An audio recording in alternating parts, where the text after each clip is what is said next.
Šiais metais turnyre galėjo dalyvauti 12 komandų, kuriuose rungtyniavo po 4 dalyvius. 3 privalėjo būti susieti giminystės ryšių, 1 leista pasikviesti.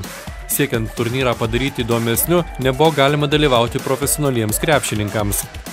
Šio turnyro tikslas, aišku, yra burti šeimas vienam tikslui. Tai yra siekti bendrų tikslų kaip sporto, siekti bendrauti su šeimomis. Taip pat mes norime, žinoma, garsinti Dzūkijos krepšinio klubo vardą. Susibūrė 12 komandų ir yra apie 47 dalyviai. Ir kiekvienoje komandoje privalėjo būti bent jau viena moteris, tai taip, kad ir merginos tikrai pasižaidė ir buvo linksma, manau, ir šaunu iš tikrųjų.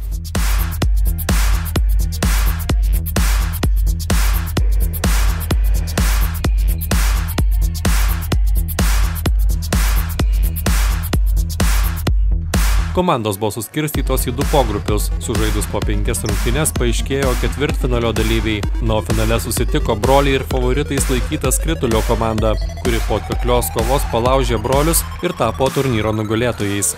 Koks buvo finalas? Ar buvo sunku žaisti? Buvo sunku. Nieko, gerai, iš pradžių pralaiminėjau, paskui įsiveržėm. Nugalėjau. Ar tikėjotės patekti į finalą? Tikėjomės.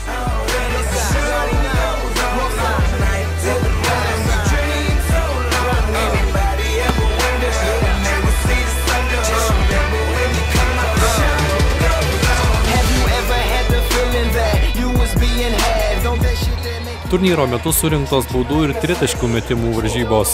Visi dalyviai gavo diplomus ir sportinius marškinėlius. Tikimasi, jog toks turnyras bus surinktas ir kitais metais.